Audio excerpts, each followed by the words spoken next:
always a pleasure for African Ascent to share with its special and precious viewers some cutting-edge programs that we bring directly to your living rooms. For the past 4 weeks or so, we have been working with a particular series that we entitled as Vision and Social Movements. And by way of realizing the promise that we made to our viewers, so far we've brought you a famous videographer who unfortunately died at a very young age and who did a remarkable documentary on the great university, Harvard University itself.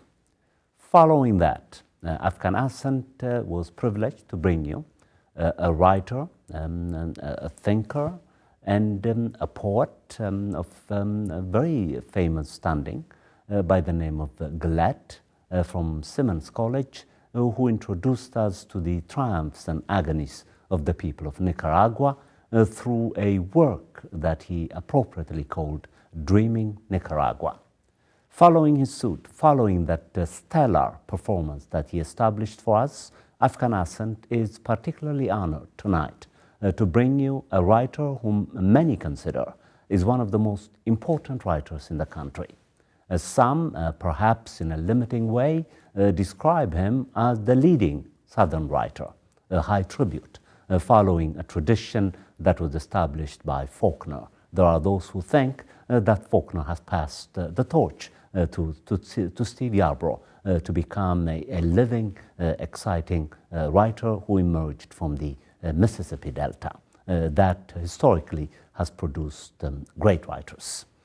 Tonight then, I have invited him to address himself to the craft called writing in a very broad sense, and then we're going to specify the focus and talk about a great novel of his called Safe from the Neighbors. He, among other things, has written a collection of 3 short stories, I believe, and 4 novels, including the famous novel on California. And now I bring to you, as you will be dissecting and deciphering, some remarkable and perennial characters who wear a southern garment, should we say. And some of his reviewers have described him, and I'll share a few of them with you, as a gifted storyteller. Indeed, he is that. Safe from the Neighbors. Tim Gottrell says, Safe from the Neighbors is a tense, spell-binding narrative of martial betrayal written against a background of deep South racial angst. The prose is beautifully meditative and authentic. Steve Yarbrough writes about Mississippi, about history and loss, with the eye and heart of the native son he is. Very few writers understand the complex history and maddening social order of the Mississippi Delta. For Steve Yarbrough, though it is home turf, he is wickedly observant, funny, cynical, evocative, and he possesses a gift that cannot be taught. He can tell a story. Steve Yarbrough sets a novel against a freeze frame of our recent past James Meredith and the integration of the old Mississippi, and somehow makes his story and those sorrowful events come out even truer than what actually occurred. Steve Yarbrough is a masterful storyteller, one of our finest, and Safe from the Neighborhood is a masterpiece. Through his narrator, Luke May, an endearing high school history teacher in Mississippi, we're left to explore and unravel mysteries and tragedies, both past and present, the way public crimes during the civil rights movement, on those quiet, private, and intimate injustices within one's own life and household. This is a spell-binding, powerful novel. Safe from the Neighbors is a novel of unusual richness and depth. one that is as wise about the small shocks within a marriage and as it is about the troubled history of Mississippi. Steve Yarbrough is a formidably talented novelist, shuttling between the past and present with a grace that feels effortless. Finally, Steve Yarbrough is a writer of many gifts, but what makes Safe from the Neighbors such a magnificent achievement is its moral complexity. Though the novel's time and setting would make it easy and convenient to do so, Yarbrough never allows his readers a smug, self-righteous superiority. Instead, his characters and their actions make us question what we would or would not have done if that time and place had been our own. Safe from the Neighbors does what one does only the best novels can do. After reading it, we can never see the world or ourselves in quite the same way. Remarkable accolades. At the present, Steve Yarbrough is a professor of creative writing and other seminars and courses at Emerson College. African Ascent is honored to have Steve Yarbrough visit us and be our guest for 1 hour for the first time. And I hope this will be an ongoing relationship and friendship between us. Thanks for coming. Thank you for having me. So I think it's appropriate to begin by talking about the nature of this writing, which is a craft. Mm-hmm. I am so impressed by these accolades and homages that great reviewers have done on your behalf. I'm particularly struck by one definition of what you do, that you're a gifted storyteller. Mm-hmm. I myself, who also dabs in writing and philosophizing, find storytelling to be the most difficult dimension of writing. Mm-hmm. I can paint, for example, with words, but it's very difficult for me to tell stories. But all the reviewers say that you're just gifted. Is storytelling a craft, a technique that you can teach your students at Emerson College? I don't necessarily think that, I don't think you can give someone the ability to tell a story. I think that people who are going to write fiction have a certain narrative impulse. I think what you can do is you can help them hone their craft. And the most important way to do that is to make sure that they read widely, mm-hmm. that they begin to read with an eye toward the techniques of storytelling. Because most of us, when we pick a book up when we're young, if it's a good book, we just disappear into it. We don't really focus that much on the way the story is told. So I think that what we do ideally in a creative writing program is we make students a little bit more aware of what goes into crafting a narrative. Mm-hmm. Mm-hmm. But strictly speaking, you concur. Telling a story mm-hmm. is either a gift, one either has it or he doesn't. How do you make one learn how to tell a story? You'd have to know, and let me use myself as an example. Mm-hmm. I'm from the Mississippi Delta, and so the two predominant ethnic groups in the area that I grew up are African American and Scotch Irish. Now, both of those communities are, in and of their nature, they're oral communities. They're communities in which people tell stories. They use narrative as a means of communication to a greater extent than some other groups necessarily do. So I grew up hearing my father and my grandfather and a number of other people in the community sit on the porch and tell stories. And they might present the stories as the truth, but you know, if you listen to them next week, they tell the story slightly differently. And so it's, you know, the question I would have is, does it come naturally, or if you're exposed to it from an early age on, do you internalize the mechanisms of storytelling? Not everybody who grew up where I did becomes a writer, but most of them can tell a good story. So I don't necessarily know where it comes from, but I think that the environment that you grow up in plays a role. It's no accident that so many writers come from a state which on the surface would seem not conducive to producing them. We have a high rate of illiteracy in Mississippi. We have a high poverty rate. Per capita, we've probably produced more writers than any other state in the country. It's odd. Mm-hmm. In fact, which brings me then to take on another dimension of the same topic, but in a different way. Much is made out of the Mississippi Delta as an area that seems to be particularly prone to the production of writers. Mm-hmm. Is that a major claim? Is that essentializing the Mississippi Delta, or is that fairly and squarely telling the truth? What's your take on that? I think it's telling the truth. I think the Mississippi Delta has produced two extremely large groups of artists. One of them is writers, mostly novelists. The other is musicians, mostly blues.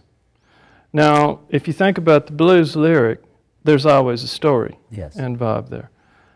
So I think it's fair. I think it's a fair assessment. The more interesting question is always why. And I mentioned the fact that these are predominantly storytelling cultures. But I think also, I like to draw the comparison to Ireland. Ireland has produced an incredible number of storytellers. There's a little island off the west coast of Ireland, in the Aran Islands. It's just a few square miles. It's produced 66 or 68 published novelists and short story writers. Now, that's incredible. But I think that what we have in common with Ireland is that both of those societies are societies that are riven by conflict. In Ireland, it's sectarian, historically. In Mississippi, it's racial. And where you have groups of people who are in conflict with one another, there's inherent drama in day-to-day life. Drama lends itself to storytelling. I see. So I think maybe that's something that plays a role as well. Mm-hmm. You mentioned that, and quite rightly, and thanks for educating me, that the Mississippi Delta has simultaneously produced a turf of great writers and also blues singers. Mm-hmm. Is it an accident that we can't speak of a major African-American writer from the Mississippi Delta? No, I don't think it is an accident. Because if you look at the quality that most writers have, they've had access to education. Now, there's no way to say for sure. If you look at the blues guitarist Robert Johnson, if you look at his lyrics, they're incredibly poetic. They're incredibly dramatic. But he didn't have access to formal education because of where he grew up. What he could do was buy a very inexpensive instrument and set his emotions to song lyrics and sing them.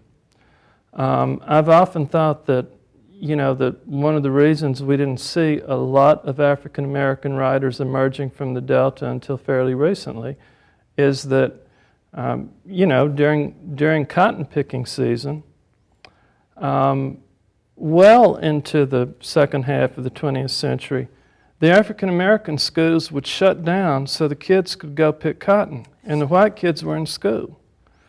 So I think that the lack of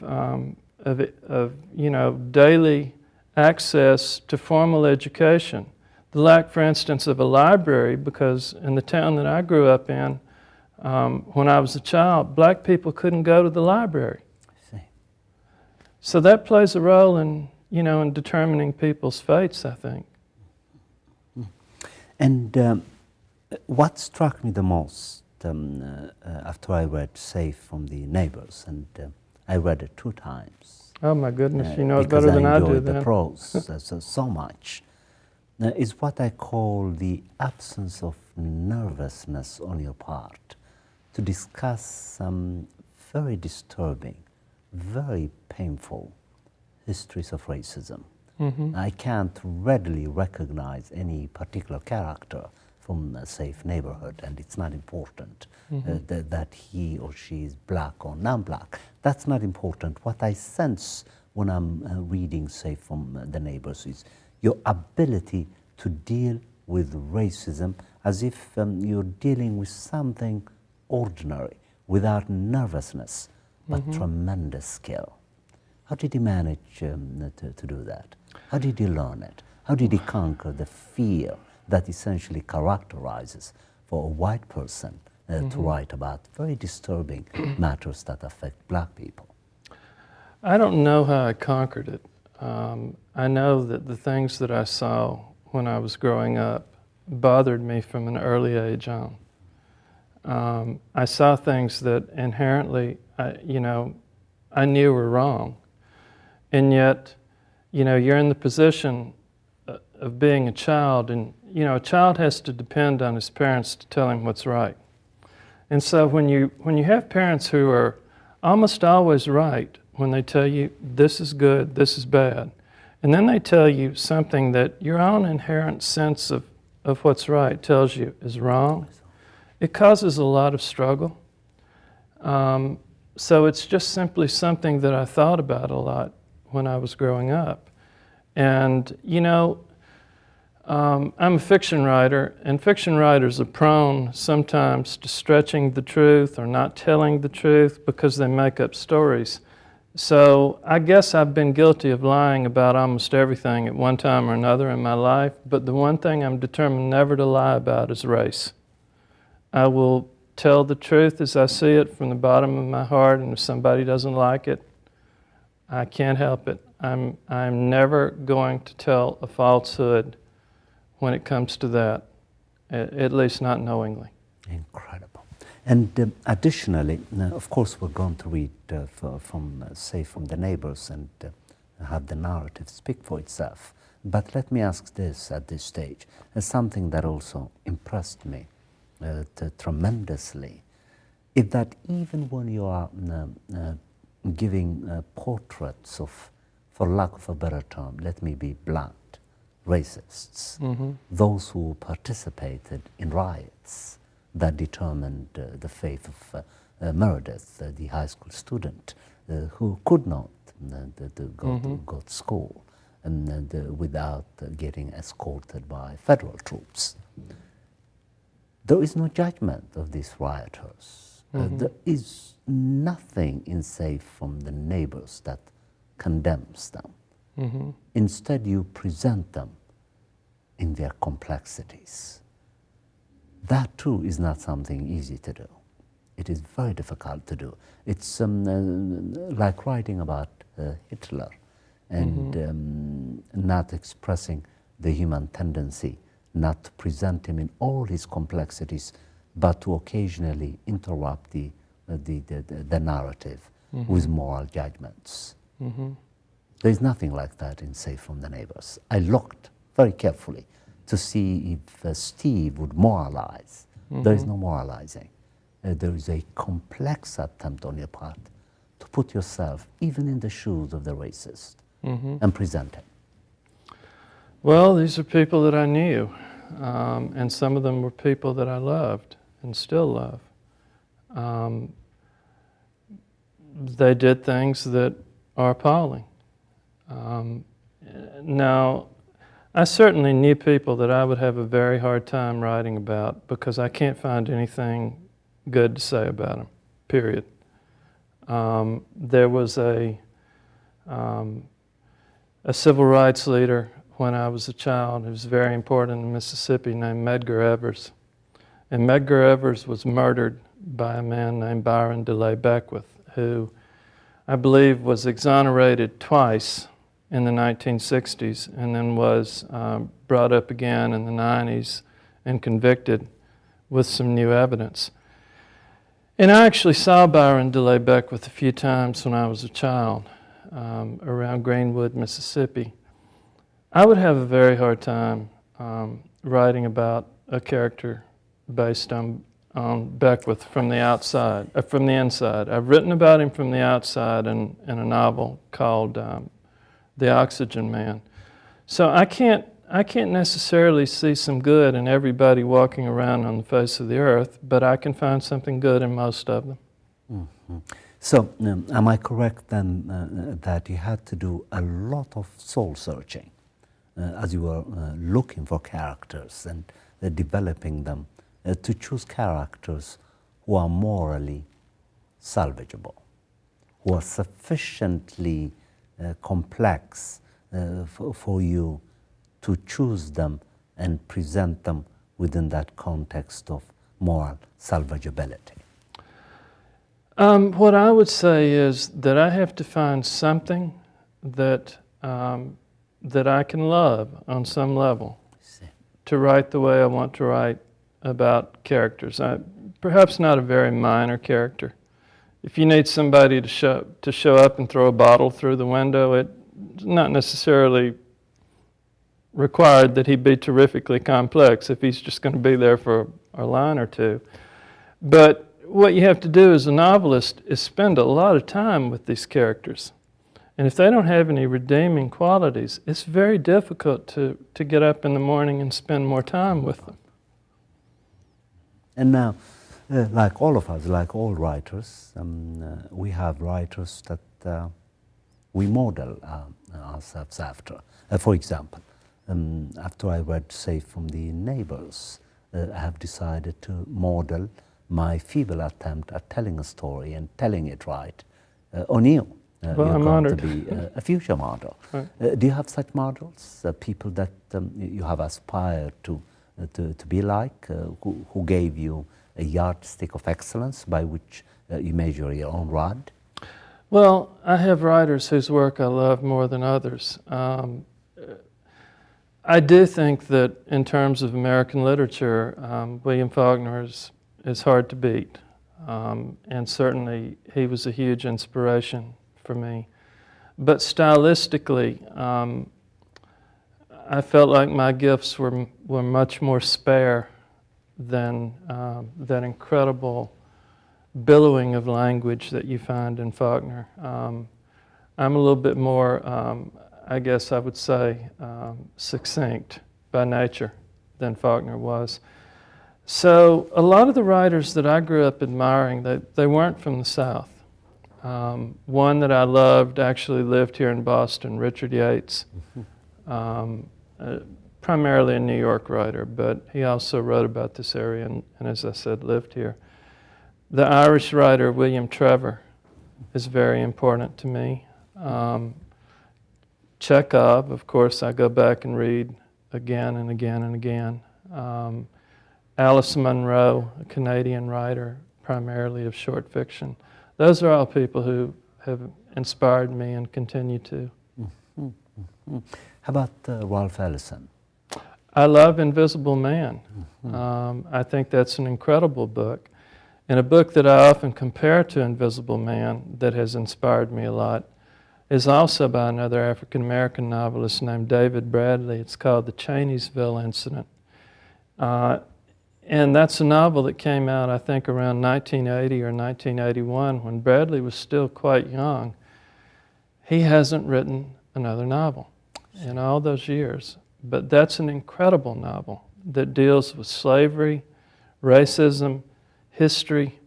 It's a masterpiece, in my opinion. And I think that he was, I'm guessing, I don't know him, but I suspect Ralph Ellison was a writer who inspired him tremendously. Mm-hmm. You might be right. And of course, what's impressive about your career, and you're relatively speaking quite young, you've received quite a number of awards. You were a finalist, I think, for the PEN/Faulkner Award. Mm-hmm. I also think you won the California Authors Award, the Mississippi Authors Award, and the Mississippi Art Institute Award. But what struck my imagination is that you also received a Richard Wright Award. Yeah, that's the one that means the most to me. Why? Well, because Richard Wright is, I think, the most important African-American novelist to come out of the South. I think he's a writer who's underappreciated. I don't think he's ever gotten his due. I think he was a writer who wrote with incredible power about the most difficult subjects. He was deeply committed to representing the lives of his characters. You probably know enough about him to know that he was hounded half to death by the FBI because they suspected him of all kinds of political chicanery and so forth. He was a brave, brave writer, and that one meant a lot to me, really did. Mm-hmm. And before we begin getting into Safe from the Neighbors, I would like us to spend about 10 minutes or so with you reading, and perhaps we can even begin a little bit earlier so that we can decipher some passages if we have to. But before we get there, I'm also impressed that some of your reviewers have stylistically compared your work with Richard Yates, a New York-based but Boston writer. What is the justification for the comparisons? Because I did read Revolutionary Road carefully, and I'm afraid to say that stylistically you are more sparing of a writer than Yates was. And you yourself, in one of the interviews, singled him as one of the most important writers that you modeled your writing after. But there are some major differences between the two of you, save for some comparisons that one could make, say, between The End of California and Revolutionary Road. But one cannot make corresponding comparisons between Safe from the Neighbors and Revolutionary Road, for example, because the themes, the topics, the interests are radically different, necessarily. Right. Yates was most interesting to me stylistically. I've read all of his work many times. That's what he said, and yes. I think I mentioned to you when we were coming into the studio that I've just written a novel that's coming out this year called The Realm of Last Chances, which is not a Mississippi novel, it's a Boston novel. And Richard Yates appears in it as a character. So he's somebody who's very important to me, but I'm not drawn necessarily to his worldview. I think for Yates, his characters were almost all doomed. I think, if anything, he had a darker view of, of the world than even I do, which is saying something. But stylistically, his prose was absolutely transparent. He never called attention to the man behind the curtain, if you will. He simply wanted his sentences to function as a clear glass that you could look into into his characters through. And that's something that appeals to me, and something that that I suppose I'm trying to achieve in my own writing. I see. But my material is, a world away from Yates's. Absolutely. In his case, take Revolutionary Road, for example. His characters are invariably estranged, alienated. They commodify their lives. He's secretly upset with them. He condemns them. He judges them.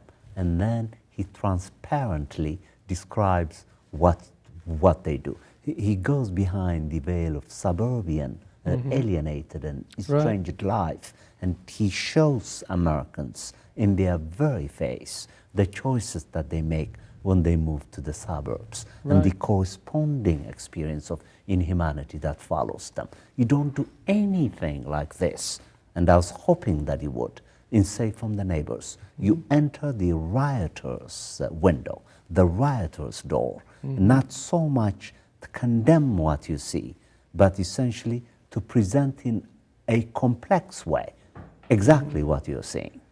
So these are two different moods and passions, I think. Am I right? Yeah, I would say so. I think when you become aware that a writer is influencing you, you have to be very careful that you don't just try to follow in his or her footsteps. And I think in the case of a writer who stylistically is so important to me, it's probably been a good thing for me that the people and the places I was writing about were very, very different from what he was writing about. Now, I'm kind of close to his turf in my new novel. I see. There's a scene in which he appears down on Newberry Street, which is where I met him years ago. And so we'll see what you think of it. I see. So you'll be describing... I'm kind of in the suburban world in the now. suburban world. So I'm going to see a radical shift of narrative attention from the southern world to the northern world, and Right. most particularly suburban lives. Interesting. And now, what I would like us to talk about in a focused way, with you leading, so that readers could learn and be enticed to buy Safe from the Neighbors tonight, is about Safe from the Neighbors. What is this novel about? Well, I would say this novel is about the narrator's understanding of his father's role in two things that happen simultaneously. One is the murder of the mother of a childhood friend of his who has come back into his life recently, and also his father's role in the riot that occurred on October 1st, 1962, when JFK had to send 30,000 troops into northern Mississippi for the purpose of enrolling one African American student in the state school. And I think it's also about his coming to understand that whereas he may have been on the right side politically all his life, in some ways he's inferior to his father in a personal sense, because he's guilty of some sins of his own over the course of the novel. Mm-hmm. Okay. And now, while we're thinking about that, he also managed, very much like Sir Walter Scott for the English world, to represent history, complex Southern history, into a story. Mm-hmm. Is that a good thing? Well, I don't know if it's a good thing or a bad thing, but it was the task I set for myself. Mm-hmm. You're interested in history? I am interested in history. When I went to college, I went to school thinking that morning that I was going to register as a history major. But when I got, they actually made us line up.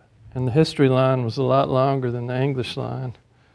And I thought, well, maybe I'll be an English major and see how that goes. And that kind of determined my fate, I suppose. Mm-hmm. And if there is something that, to use your term, that is macabre, a sort of dark, which creates some kind of resemblance between you and the Yeats, it's your interest on morbidity in the form of grief. Mm-hmm. Well, it's a human emotion that most of us feel at one time or another. It can be brought on by the loss of somebody you love, or the awareness that you've hurt somebody you love, or that you've had a major test of your character and you failed it. So I think it's a human emotion that we confront, if not on a daily basis, certainly with great regularity. Mm-hmm. Like Milan Kundera, the Czech writer. Right. Who's also interested in history. You're willing to forgive human beings, mm-hmm. but you're not willing to forget what they do. No. I think I think a short memory is something that human beings really can't afford if they want to live their lives to the fullest. And it's a cliche that those who forget history are doomed to repeat the mistakes of history, but I do believe that. I guess what I would also say, however, is that when you become aware of the sins that you want to make sure you don't commit, you can avoid committing those, but invariably you'll go commit some others. And I would say that's one of the things that this novel is about as well. Now that we're living in 2013 and quite many years after the civil rights movement, what has changed in the history of the South that gives you hope for you to write another novel in the South, but with a different temperament? What would that be? What kind of novel would you like to write about the South? I don't think I want to write another novel about the South. Why would that be? I think I've said what I have to say about the South. I've written 5 novels set in the South, 3 books of stories that dealt mostly with the South, not exclusively. And I'm ready to move on. I haven't lived there for a long time. I love where I live now. This is home. And I think I'll let someone else write about the South for the future. Of course, I could change my mind, but I don't foresee that happening right now.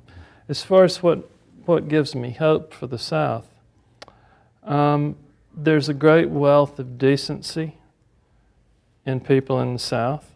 And I think one thing I would have to say about most Southerners is that, whereas you'll have people in a place like Boston who will say, things must be terrible in the South, it's so racist. Well, there's racism in Boston as well. It's just of a little bit different variety. What I will say is that most Southerners are used to confronting issues of race because they live in a place where they cannot avoid it even if they would like to. So that's what gives me hope. And the other thing that gives me hope about the South is that the South I grew up in was black and it was white. That's not true anymore. There are people of all different ethnic groups living in the South now. So it really is a new South. It's not the South that I grew up in. So I would have to say that overall, yeah, I am optimistic about it. Mm-hmm. And of course, from the fact that you've written on California, one particular novel, The End of California, and you've spent how many years in California? 21 years. 21 years. And some reviewers noticed something funny, that you refuse to lose your accent, and in that the Southern accent, the Southern personality means so much to you. And yet, from the fact that you've spent 25 years in California, 21 years in California, one could logically surmise that A, you would have been tempted to lose the accent, and B, following that, you could also perhaps lose an interest in writing about Southern matters. And yet, although you were living in California, and he committed one novel to it, as you say, 4 collection of short stories, and 5 novels are all on the South. Well, how do you explain this obsession? The novel, The End of California, only a small percentage of that novel is set in California. The rest of it's set in Mississippi. The character's from Mississippi, he's lived in California, and he leaves it behind and goes back. I left a lot of friends in California. There are a lot of things about California that I like a lot, but it never excited my imagination at all. Really? I never wanted to write about it. I never spent a lot of time thinking about California. When I first moved to Massachusetts, I immediately fell in love with the place, and I asked myself, okay, the weather's bad here. Why do I feel so at home in Massachusetts, whereas I never felt at home in California? And I think the answer probably is that, people where I live, which is pretty close to where you live, out north of Boston, they have a sense of the community. Their roots go very deep. They care about the place. Many of them in my neighborhood, they've lived there their whole lives. That's like the South. I see. The other thing I would say about California is that its sense of history is very, very thin. And that may be because so many people in California came there from someplace else. And that's been true, for a long, long time. I actually once heard a historian speak, and he said that in, I believe, 1849, the white population of California, as opposed to the native population, it was 95% male, 5% female, and most of the men who came there from somewhere else had come intending to stay only a year or two, take what they could from the place, and go back. Now, many of them didn't go back. But California, by virtue of just being the last frontier, I think it's drawn a lot of people who don't necessarily look at it as home, even if they lived there for a long, long time. And I really never did myself. Incredible. And there's something else that really impressed me in Safe from the Neighbors. Your treatment of women. Mm-hmm. It is remarkable that the two female characters in Safe from the Neighbors have a voice. Now, you don't impose a personality on them. If there is a streak of feminism in the way you present them, it seems to naturally emanate from this internal strength that these women have. It's as if it is a woman who is making an attempt to make another woman speak. Mm-hmm. That is remarkable. And it's very hard to do. I've lived my life among women. For much of my adult life, I've been with my wife and my two daughters. But when I was a child, even though I played football for a long time, even in college, I spent a lot of time around my grandmother and my mother, and an African-American woman named Johnny. And particularly my grandmother and Johnny, these were two women who you would not mess with. They both worked in the fields. They both drove trucks, hauled cotton to the cotton gin. They were really strong women. And, they were people that I looked up to and loved. So a lot of male writers don't feel like they can write women characters very well. I've always been drawn to women characters. It's very obvious. So I have other limitations, but I don't think that's been one of them. What are some of your limitations? Well, for a long time, I couldn't write about anything, any place but the South. The South. Mm-hmm. I was very much a regionalist. In my short stories, I sometimes would set a story in Europe. I spend a lot of time in Europe. But in novels, I couldn't write about another place because I didn't feel like I knew the culture deeply enough. That seems to have changed when I came here, and what I think now is I can probably write about any place that I love. If I feel ambivalent about the place, or if I don't like it, I probably can't write about it. That's the limitation that a lot of writers don't have. And it's How much time have you spent in Poland?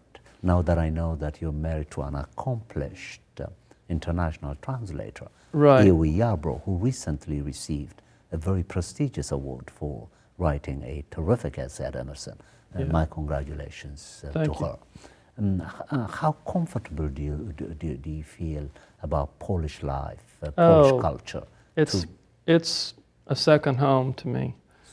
Have you written anything on them? Oh yes, yeah. I've written a number of essays about Poland, a number of short stories. We bought a condo in Poland about 11 years ago, and so I try to spend most of every summer in Krakow.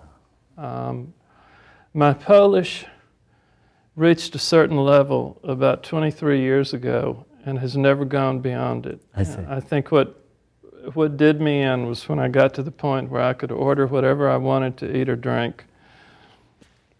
You know, my laziness took over, but I feel very much at home in Poland. Your daughters, on the other hand, are bilingual, I Yes. take it.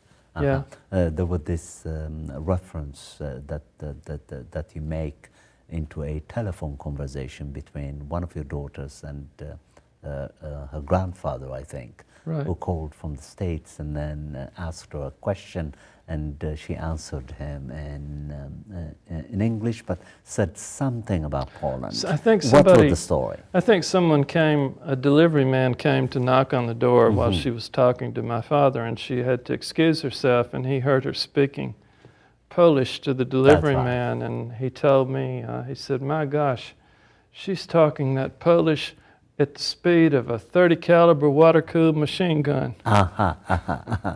And that was a pun on the kind of language that Southerners use. Sure, which is which very helped slow. You very slow, and it helped you considerably because you have listened to it enough Right. to make some of your characters speak in that dynamic and lively way. And now I think the time has come for us to talk about Safe from the Neighbors by you reading maybe from section 16, which is one of my favorite. We have Okay. 7 minutes left, and that's All right. exactly how much you need to read Okay. that section, I think. Okay, this is just the opening pages of the novel. Just look what happens to poets, I used to tell my honors class on the first day of school. Half the time they go mad. And you know why I think that happens? Too much truth distilled to its essence, all surrounding evidence ignored or discarded. And I'm not faulting them for that. They're just doing what poets are supposed to, and they've left us some beautiful works of literature, some of which have lasted for hundreds of years. When you pursue truth the way a historian does, though, you'll find that it seldom travels without escort. There are all kinds of accompanying data, and causation in particular is usually a complicated matter. Let me give you an example of what I mean. In 1944, the day after the Allies landed in Normandy, a woman who lived down in Belzona gave birth prematurely to quintuplets, and all of them died within the hour. The Jackson and Memphis papers had already reported the invasion, and this poor woman had reason to believe her husband was there. Like women all over Mississippi, all over America, she was terrified, scared to death her guy might have died on a beach thousands of miles from home. Now, what effect do you think her fears could have had on her pregnancy? A hand or two always went up. Maybe it got her so scared it threw her into labor. It certainly could have.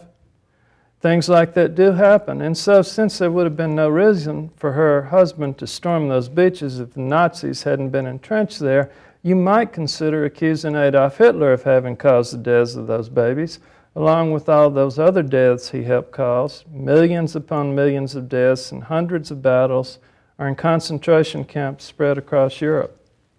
But you might look for other causes as well. For instance, when I was a student up at Ole Miss, where I learned about these dead babies while working on an oral history project, I discovered this lady's father had lost his job in 1931 and stayed unemployed until 1942. The whole time she was growing up, she didn't have enough to eat. So by the time she got married, she'd been malnourished for years, just like a lot of other Americans at that time, including my mother and father and quite a few of your grandparents. We're talking about the Great Depression, and who usually gets blamed for responding inadequately to that? Another hand in the air. Herbert Hoover? That's right. We won't worry about whether that's fair or not. We'll just add his name next to Hitler's.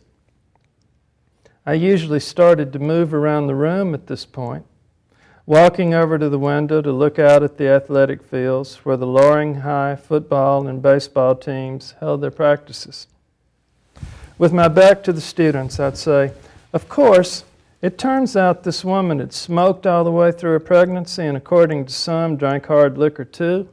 It was illegal in Mississippi back then, but you could get booze from bootleggers, and more than a few people thought she did, though they weren't sure how, given that she was poor and broke. These days, knowing a lot more about the effects of smoking and drinking on fetuses, we might want to add her own name to the list of folks responsible for this. We might put her mom's name up there too, because when she found out her daughter was pregnant, she told this troubled young woman to get out of the house, that she and her husband couldn't feed any more mouths. I'd always turn around and face them before making the next statement. Depending on whether or not you subscribe to a religious worldview, and I know most of you do, you might even want to add God's name to the list we began with Adolf Hitler, because the temperature in the Delta on June 7, 1944 was 104 degrees and nobody had air conditioners then. Women's bodies are already under plenty of stress during pregnancy, and immediately prior to delivery, this particular young woman displayed the symptoms of heat stroke. The last suggestion never failed to make them uncomfortable. 25 bodies changed position, shifting in their seats, shuffling their feet. Nobody cared if you laid a few more deaths on Hitler's doorstep, and as for the young woman herself, well, she should have known better than to smoke and drink.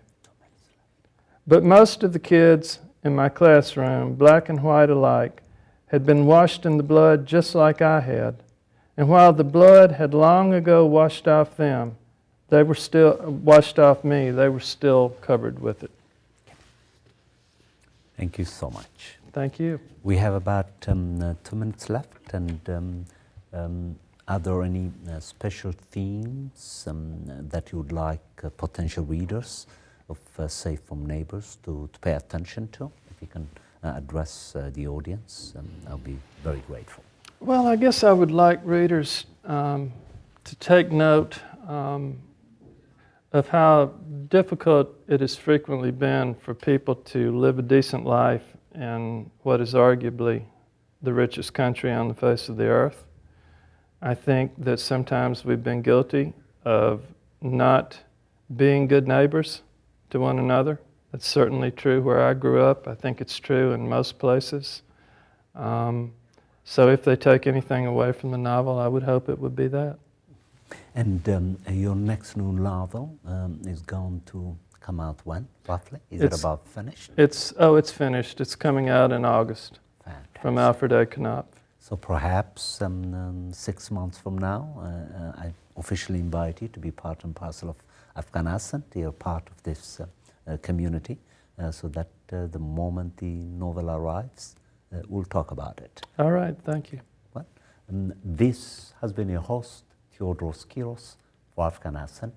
Thank you.